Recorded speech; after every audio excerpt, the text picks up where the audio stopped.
গুরু কৃপাহি কেবলম। আজ আমি আপনাদের বলবো বওসা ও বাড়িতে নজর লাগা থেকে মুক্তি পাওয়ার টোটকা।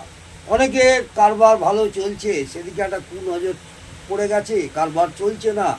বাড়িতে ভালো সুন্দর বাড়ি করেছে, সেখানে একটা খারাপ দৃষ্টি দিচ্ছে। এই বাড়িতে বা বওসাতে কুনজর লাগা থেকে বাঁচার এই টোটকাটি আমি বলছি।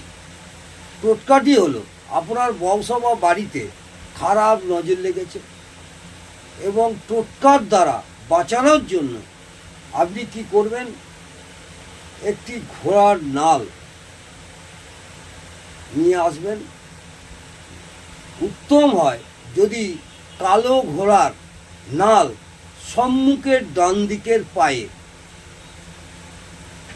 ওই যে লোহার খুঁটটি লাগানো থাকে ওইটি নিয়ে আসবেন। নিয়ে এসে ভালো করে পরিষ্কার করে গঙ্গা জলে ধুইবেন।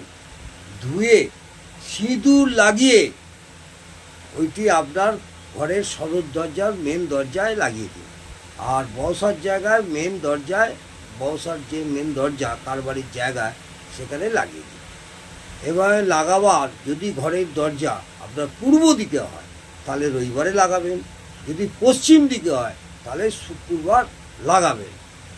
একটা কথা বিশেষভাবে মনে রাখবেন, ঘোড়ার যে খুঁটটি লাগাবেন তার মুখটা হবে নিচের দিকে। এইটা ভুল করবেন না, তার মুখটা হবে নিচের দিকে। ঘোড়ার খুঁটটা একটি ইউ আকৃতি, হ্যাঁ, মুখের দিকটা নিচের দিকে রাখবেন।